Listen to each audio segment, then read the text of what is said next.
नमस्कार माझ्या लाडक्या स्वामी भक्तांनो. स्वागत आहे तुम्हा सर्वांचे आपल्या लाडक्या श्री स्वामी समर्थ अमृतवाणी चॅनलमध्ये. श्रोते हो, आपण सर्वजण अक्कलकोट निवासी ब्रह्मांड नायक श्री स्वामी समर्थ महाराजांचे परम भक्त आहोत. आपण रोज सकाळी उठल्यापासून ते रात्री झोपण्यापर्यंत स्वामींचे नाव घेतो, अक्कलकोटला जातो, नित्य नियमाने पूजा करतो, मंत्र जप करतो. पण तरीही कधीकधी आपल्या मनात, आपल्या घरामध्ये किंवा एकांतात बसल्यावर एक अत्यंत गंभीर प्रश्न येतो. तो प्रश्न असा की मी एवढी भक्ती करतोय, रोज दिवाबत्ती करतोय, स्वामींचं नाव घेतोय, तरीही माझी संकटे दूर का होत नाहीयेत? माझ्या घरातील गरिबी, आजारपण आणि मानसिक त्रास का संपत नाहीये? माझ्या स्वामीची अखंड कृपा माझ्यावर पूर्णपणे का होत नाहीये? काय माझ्या भक्तीमध्ये कमी पडत आहे की स्वामी माझ्या हाकेला ओ देत नाहीयेत? श्रोते हो, जर तुमच्याही मनात कधी ना कधी हा प्रश्न पडला असेल तर आजचा हा विशेष एपिसोड तुमच्यासाठीच आहे. याचे उत्तर असे आहे की स्वामींना उपासना करण्याची आणि त्यांची सेवा करण्याची काही अत्यंत गुप्त अलौकिक पद्धती आणि काही कठोर नियम आहेत, जे आजच्या कलियुगातील सामान्य माणसाला माहीतच नाहीत. स्वामी चरित्रात, गुरुलीलामृतामध्ये आणि अक्कलकोटच्या पवित्र इतिहासामध्ये अशा काही नित्यसेवेच्या पद्धती लपलेल्या आहेत, ज्या जर एखाद्या सामान्य भक्ताने अगदी योग्य पद्धतीने आणि योग्य मानसिकतेने केल्या तर साक्षात परब्रह्माला, त्या अक्कलकोटच्या राजाला त्याच्यासाठी धावून यावेच लागते. मग समोर साक्षात मृत्यू जरी उभा राहिला तरी स्वामी त्याच्या पाश तोडून भक्ताचे रक्षण करतात. आजच्या या विशेष आणि महा एपिसोडमध्ये आपण स्वामी उपासनेची तीच गुप्त रहस्य, नित्यसेवेची योग्य पद्धत आणि पूजा करताना नकळतपणे करणाऱ्या 5 भयंकर चुका कोणत्या आहेत, ज्यांच्यामुळे आपली पूजा स्वामींपर्यंत पोहोचत नाही, हे सर्व अत्यंत सविस्तरपणे जाणून घेणार आहोत. आज आपण अशा काही गुप्त गोष्टींवरून पडदा उठवणार आहोत, ज्या कदाचित तुम्ही यापूर्वी कधीच कोणत्याच व्हिडिओमध्ये ऐकल्या नसतील. हा व्हिडिओ केवळ एक माहिती नाही, तर तुमच्या आयुष्याला, तुमच्या संपूर्ण घराला, तुमच्या संपूर्ण भक्तीला एक नवीन सकारात्मक दिशा देणार आहे. त्यामुळे अजिबात घाई न करता तुमचे सर्व काम बाजूला ठेवून हा व्हिडिओ अत्यंत शांतपणे आणि शेवटपर्यंत नक्की पहा. कारण अध्यात्मामध्ये अर्धवट ज्ञान नेहमी संकटाला आमंत्रण देते आणि पूर्ण भक्तीच माणसाचा उद्धार करते. चला तर मग या अद्भुत आणि दिव्य प्रवासाला सुरुवात करूया. माझ्या लाडक्या स्वामी भक्तांनो, जर तुम्ही तुमच्या स्वामी माऊलींच्या अथांग शक्तीवर आणि चमत्कारांवर विश्वास ठेवत असाल तर आत्ताच कमेंटमध्ये श्री स्वामी समर्थ लिहायला विसरू नका. श्रोते हो, स्वामी समर्थांची उपासना कशी करावी हे समजून घेण्यापूर्वी आपल्याला हे समजून घेणे अत्यंत गरजेचे आहे की उपासना सुरू करण्यापूर्वी आपल्या मनाची आणि शरीराची अवस्था कशी असावी. बरेच लोक मला नेहमी विचारतात की दादा, स्वामींची उपासना करण्यासाठी कोणकोणत्या महागड्या वस्तू लागतात, पूजा कशी मांडावी, देव्हाऱ्यात कोणती फुले ठेवावीत.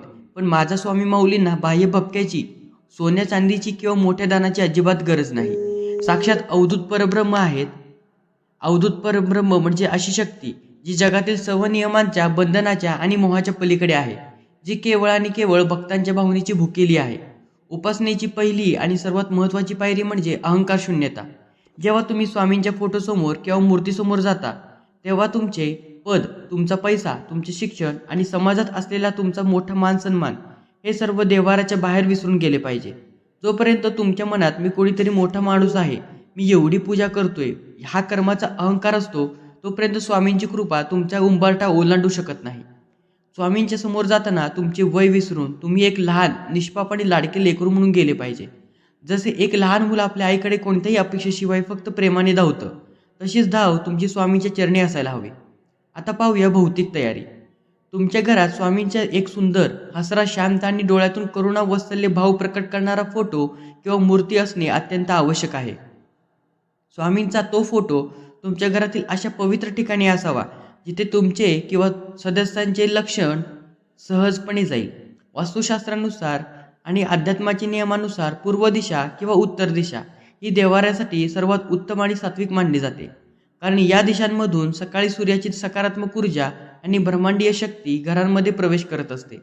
परंतु जर तुमच्या घरात जागेची टंचाई असेल किंवा काही अडचणी असतील तर दिशेचा फारसा अट्टहास करू नका. कारण माझ्या स्वामींनी स्वतः अक्कलकोटमध्ये सांगितले आहे, आम्ही संपूर्ण ब्रह्मांडात व्यापलेले आहोत.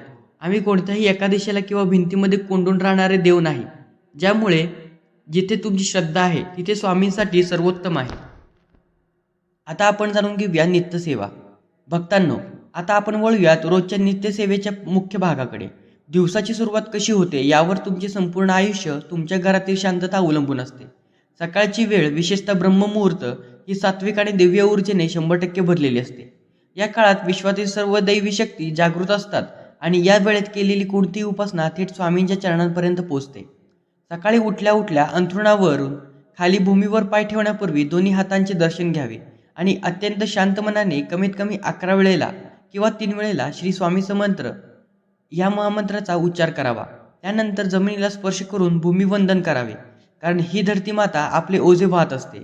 त्यानंतर शक्य असल्यास घरात सर्वात आधी स्वामींच्या तेजस्वी चेहऱ्याचे दर्शन घ्यावे. दिवसाची सुरुवात जर स्वामींच्या हसऱ्या चेहऱ्याने झाली, संपूर्ण दिवसात येणारे कोणतेही संकट तुमच्या मनाला विचलित करू शकत नाही. नित्यसेवा करताना शरीराची शुद्धता राखणे अत्यंत महत्त्वाचे. स्वच्छ स्नान करून धुतलेले सात्विक कपडे परिधान करावेत. कपड्याचा रंग शक्यतो पांढरा, पिवळा किंवा भगवा असावा, कारण हे रंग मनाला शांतता देतात आणि सात्विक ऊर्जा आकर्षित करतात. गडद काळ्या किंवा अस्वच्छ कपड्यांमध्ये पूजा करणे टाळावे. देव्हाऱ्याची स्वच्छता केल्यानंतर स्वामींच्या समोर शुद्ध गाईचा तुपाचा किंवा तिळाचा तेलाचा एक सुंदर दिवा लावावा. दिव्याची ज्योत नेहमी उत्तर आणि पूर्व दिशेला असावी. श्रोतेहो, दिवा म्हणजे केवळ उजेड नाही, तर दिव्याची ती पवित्र ज्योत तुमच्या घरातील सर्व नकारात्मक ऊर्जा, वास्तुदोष आणि वाईट शक्तींना जळून खाक करण्याचे काम करत असते. दिव्यासोबतच एक उत्तम प्रतीची नैसर्गिक सुवास असलेली उदबत्ती किंवा धूप लावावा. स्वामींना चंदनाचा, अत्तराचा आणि गुलाबाचा सुवास अत्यंत प्रिय आहे.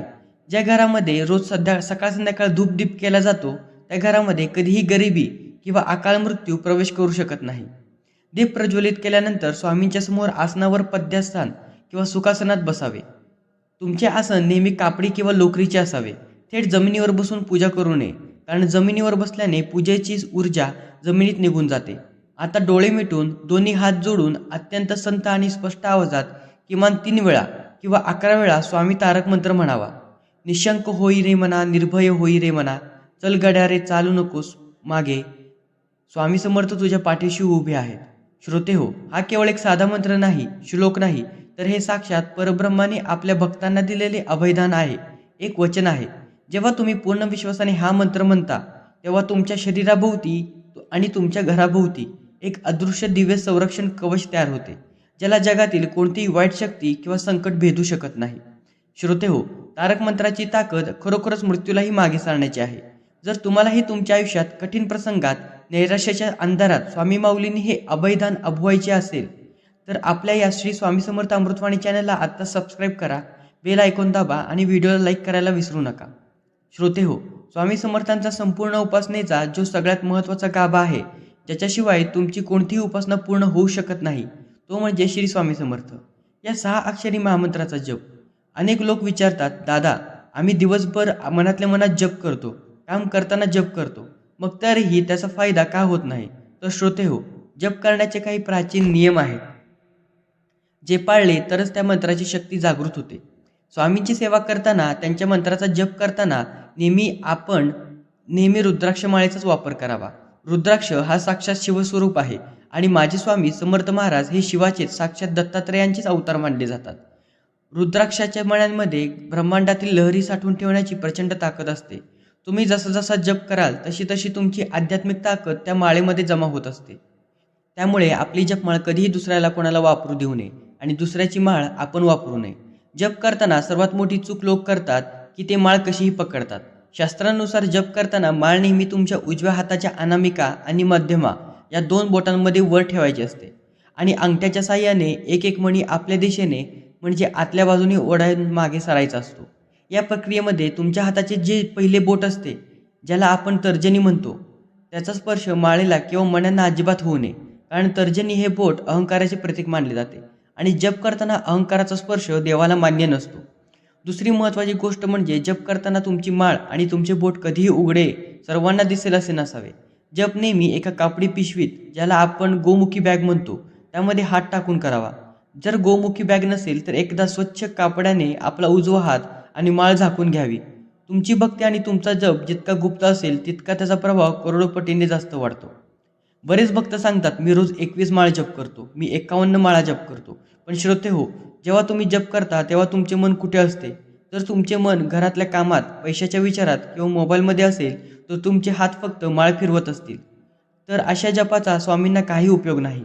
मनात हजारो विचार आणून 21 माळा जप करण्यापेक्षा अत्यंत एकाग्रताने डोळे मिटून स्वामींच्या चरणाचे ध्यान करत केलेली फक्त 1 माळ देखील माझे स्वामी माऊलींना सर्वात जास्त प्रिय असते. जेव्हा तुम्ही श्री स्वामी समर्थ म्हणता तेव्हा तो प्रत्येक शब्द तुमच्या हृदयातून निघाला पाहिजे आणि तुमचा प्रत्येक श्वास त्या नामाशी जोडला गेला पाहिजे. श्रोते हो, आता आपण अशा एका विषयाकडे वळणार आहोत जिथे अनेक भक्त खूप मोठ्या चुका करतात. तो विषय म्हणजे कोणता स्वामींना नैवेद्य दाखवायचा. बरेच लोक विचारतात की स्वामींना रोज काय नैवेद्य दाखवावा. स्वामींना सोन्याच्या ताटात बासुंदी पुऱ्यांचा सुकामेव्याचा नैवेद्य हवा असतो का? तर याचे उत्तर आहे अजिबात नाही. माझे स्वामीराजे हे कोणत्याही पक्वानाचे किंवा श्रीमंताचे भुकेले नाहीत. जर तुमच्या मनात खरे प्रेम आणि डोळ्यांचे भक्तीचे अश्रू असतील तर स्वामी तुमच्या घरची साधी कोरडी चटणी आणि ज्वारीची साधी भाकरी ही साक्षात अमृतासारखी ग्रहण करतील. परंतु अक्कलकोटच्या जिवंत इतिहासानुसार आणि स्वामींच्या लीलांनुसार स्वामींना काही साध्या आणि सात्विक पदार्थ अत्यंत प्रिय होते. त्या पदार्थांमध्ये पिठलं भाकरी, कांदा भाकरी, ताक भात आणि भाजलेले ज्वारीचे कणीस याचा समावेश होतो. स्वामींना कांद्याची भजी आणि बेसनाचे पदार्थ खूप आवडायचे. जर तुम्हाला स्वामींची विशेष कृपा हवी असेल तर दर गुरुवारी किंवा स्वामींच्या प्रकट दिनाला तुमच्या घरी स्वच्छतेने सात्विक पद्धतीने पिठलं भाकरीचा बेत करा आणि त्याचा नैवेद्य स्वामींना दाखवा. नैवेद्य दाखवताना कधीच तो उघडा ठेवून घेऊन जाऊ नये. ताटावर नेहमी एक स्वच्छ कपडा किंवा झाकण असावे. देवारासमोर ताट ठेवल्यानंतर ताटाच्या खाली जमिनीवर पाण्याचे एक छोटे चौकोन तयार करावे आणि त्यावर ताट ठेवावे. थेट जमिनीवर ताट ठेवू नये. त्यानंतर उजव्या हातात तुळशीचे पान घ्यावे. जर तुळशीचे पान नसेल तर पाण्याचा वापर करावा. डाव्या हाताने आपले हृदय किंवा डावा हात पाठीमागे ठेवावा. आपल्या उजव्या हाताने नैवेद्याभोवती घड्याळाच्या काट्याच्या दिशेने 3 वेळा पाणी फिरवून ते स्वामींच्या चरणावर सोडावे. त्यानंतर डोळे मिटून स्वामींना तो नैवेद्य ग्रहण करण्याची अत्यंत आर्ततेने विनंती करावी. नैवेद्य दाखवून झाल्यानंतर ते अन्य घरातील सर्व सदस्यांनी एकत्र बसून महाप्रसाद म्हणून ग्रहण करावे. तो प्रसाद कधीच वाया जाऊ देऊ नये किंवा कचऱ्यात टाकू नये, कारण त्या अन्नामध्ये साक्षात स्वामींचा आशीर्वाद समावलेला असतो. माझ्या लाडक्या श्रोतांनो, स्वामी माऊली आपल्याकडून केवळ खऱ्या प्रेमाची आणि भावाची अपेक्षा करते. जर तुमच्याही मनात स्वामींबद्दल अशीच निखळ आणि पवित्र भक्ती असेल आणि तुम्हाला हा सविस्तर लेख मनापासून आवडत असेल तर या व्हिडिओला आत्ताच्या आत्ता लाईक करा आणि कमेंट करा. श्री स्वामी समर्थ. श्रोते हो, आता आपण या महा एपिसोडच्या अत्यंत महत्त्वाच्या गुप्त भागाकडे आलो आहोत. अनेक वर्षांपासून भक्ती करूनही ज्यांना अनुभव येत नाही ते नक्कीच या 5 चुकांपैकी कोणतरी एक चूक नक्की करत असतात. या चुका कोणत्या आहेत त्या नीट समजून घ्या आणि आजच त्या सुधारून घ्या. पहिली चूक म्हणजे फोटोंची अंतर्गर्दी करणे. अनेक लोकांच्या देवाऱ्यात स्वामींचे 5-6 वेगवेगळे फोटो किंवा मूर्ती असतात. असे कधीही करू नये. घरांमध्ये स्वामींचा फक्त एक मुख्य फोटो किंवा एकच मूर्ती असावी. वेगवेगळ्या रूपांचे फोटो ठेवल्याने मनाची एकाग्रता भंग पावते. दुसरी चूक म्हणजे शिळी फुले देवाऱ्यात ठेवणे. अनेकदा लोक कालची सुकलेली शिळी फुले देवाऱ्यात तशीच ठेवतात आणि त्यावरच नवीन पूजा करतात. सुकलेली फुले नकारात्मक ऊर्जा निर्माण करतात. सकाळी पूजा करण्यापूर्वी देवाऱ्यातील सर्व जुनी फुले निर्माल्य अत्यंत आदराने काढून एका बाजूला ठेवावीत आणि देवारा स्वच्छ करूनच नवीन फुले वाहावीत. तिसरी गोष्ट म्हणजे दिवा अर्धवट विझणे. पूजा करताना किंवा जप करताना दिवा अचानक विझणे हे अशुभ मानले जाते. दिव्यामध्ये पुरेसे तेल किंवा तूप आहे की नाही याची खात्री करूनच पूजेला बसावे. तसेच वारा येणार नाही या अशा ठिकाणी दिवा ठेवावा. चौथी गोष्ट म्हणजे सक्तीने किंवा त्रासाने पूजा करणे. मला उशीर होते, मला ऑफिसला जायचे, अशा घाईगडबडीत आणि चिडचिड करत केलेली पूजा स्वामी कधीच स्वीकारत नाहीत. जर वेळ नसेल तर 2 मिनिटे शांत बसा, डोळे मिटा आणि स्वामी मी तुमच्या शरणी आलो आहे एवढेच म्हणा. ते घाईघाईत केलेल्या तासाभरच्या पूजेपेक्षा मोठे आहे. 5वी चूक म्हणजे दुसऱ्यांची निंदा नालस्ती करणे. देवाऱ्यासमोर बसून स्वामींचे नाव घ्यायचे आणि देवाऱ्यावरून उठल्या उठल्या दुसऱ्या माणसांबद्दल वाईट बोलायचे, शेजाऱ्यांची निंदा करायची, घरात भांडण करायचे. अशी प्रवृत्ती असेल तर स्वामी कधीही तुमच्या घरात वास करणार नाहीत, कारण स्वामी प्रत्येक जीवामध्ये राहतात. दुसऱ्याचा अपमान म्हणजे स्वामींचा अपमान आहे. तर माझ्या लाडक्या स्वामी भक्तांनो, साक्षात परब्रह्म श्री स्वामी समर्थ महाराजांची उपासना कशी करावी, नृत्यसेवेचे नियम काय आहेत आणि नामस्मरणाची गुप्त ताकद काय आहे, हा संपूर्ण महाविषय आज आपण अत्यंत सोप्या आणि सविस्तर भाषेत जाणून घेतला आहे. श्रोते हो, सकाळच्या सेवेनंतर वेळ येते ती मध्यान्ह म्हणजे दुपारच्या वेळेची. अनेक भक्त विचारतात, दादा आम्ही तर नोकरी धंद्यानिमित्त आणि किंवा कामासाठी दुपारी घराबाहेर असतो, मग आम्ही दुपारची स्वामीची सेवा कशी करावी? श्रोते हो, स्वामींनी कधीही असे म्हणले नाही की तुम्ही तुमचे काम सोडून दिवसभर देवाळ्यासमोरच बसून राहा. उलट स्वामींचे ब्रीद वाक्य आहे की कर्मातच देव पहा. तुम्ही नोकरीवर असाल, व्यवसायात असाल किंवा घरात काम करत असाल, दुपारची 12ची वेळ ही आध्यात्मिक अशी अतिशय महत्त्वाची मानली जाते. ही वेळ मध्यान्ह आरतीची असते. जर तुम्ही दुपारी घरात असाल तर स्वामींच्या प्रतिमेसमोर हात जोडून त्यांची मध्यान्ह आरती करावी. त्यांना साधे ताक भात किंवा जे जेवणात बनवले आहे त्याचा नैवेद्य दाखवावा. पण जर तुम्ही घराबाहेर असाल तर दुपारी 12च्या सुमारास फक्त 2 मिनिटांसाठी तुमचे काम थांबवा. डोळे मिटा आणि मानसिक रूपाने अक्कलकोटच्या वटवृक्षाचे स्मरण करा. स्वामींच्या चरणावर डोके ठेवून मनातल्या मनात 3 वेळेला श्री स्वामी समर्थ मंत्राचा जाप करा. ही मानसिक पूजा साक्षात अक्कलकोटमध्ये बसून केलेल्या पूजेसारखीच फलदायी ठरते. कारण स्वामींनी तुमच्या शारीरिक उपस्थितीपेक्षा तुमच्या मनाची उपस्थिती जास्त प्रिय आहे. श्रोते हो, आता आपण वळूया दिवसाच्या अत्यंत संवेदनशील आणि महत्त्वाच्या भागाकडे. संध्याकाळी सूर्य मावळण्याच्या आधी घराचे मुख्य दार आणि खिडक्या काही वेळासाठी उघड्या ठेवाव्यात. आणि असे मानले जाते की या सांध्य प्रकाशामध्ये घरातील जुनी साचलेली नकारात्मक ऊर्जा बाहेर पडते आणि दैवी शक्ती घरामध्ये प्रवेश करतात. तिन्ही सांजेच्या वेळी घरात कधीही अंधार ठेवू नये. देवारात आणि मुख्य दारावर प्रकाश असावा. सकाळप्रमाणे संध्याकाळीही स्वामींसमोर शुद्ध तेलाचा किंवा तुपाचा दिवा लावावा. सोबतच कापूर प्रज्वलित करावा. कापराचा सुवास आणि धूर घरातील जिवंत जंतू तर नष्ट करतोच, पण त्यासोबत घरातील वास्तुदोष आणि पितृदोष शांत करण्यासाठी ताकद या कापराच्या धुरात असते. घरात लहान मुले असतील तर त्यांच्याकडून शुभंकरोती कल्याणम आणि स्वामींचा तारक मंत्र म्हणून घ्यावा. ज्या घरात संध्याकाळी स्वामींचा नामघोष होतो तिथे कधीच पैशांची चणचण कधीच भासत नाही. नेहमी एक गोष्ट आयुष्यात लक्षात ठेवा, तुमची परिस्थिती कितीही कठीण असो, तुमच्यावर डोक्यावर संकटांचे कितीही डोंगर असोत, जेव्हा या जगातील सर्व नातेवाईक तुमचे हात सोडतील तेव्हा डॉक्टरांचे आणि माणसांचे दरवाजे तुमच्यासाठी कायमचे बंद होतील. तेव्हा अक्कलकोटच्या वटवृक्षाखाली बसलेल्या माझ्या स्वामी माऊलींचा एक दरवाजा तुमच्यासाठी रात्रीच्या 12 वाजताही उघडा असतो. फक्त मनात तो अथंग कडाक आणि दृढ विश्वास ठेवा. स्वामींनी आपल्याला शब्द दिला आहे, भिवू नकोस, मी तुझ्या पाठीशी आहे. स्वामी आपला शब्द कधीच बदलत नाहीत. चला तर मग अक्कलकोट निवासी राधाजी राज स्वामींच्या चरणी पूर्ण शरणागतीने नतमस्तक होऊन आजच्या या महा एपिसोडची सांगता करूया. जर तुम्ही या चॅनलला अजून सबस्क्राईब केले नसेल तर आत्ताच सबस्क्राईब करून घ्या आणि शेजारील बेल आयकॉन दाबायला विसरू नका, जेणेकरून स्वामींच्या चरित्रातील नित्यसेवेतील असेच अद्भुत, सविस्तर आणि सत्य भाग तुम्हाला रोज सर्वात आधी ऐकायला मिळतील.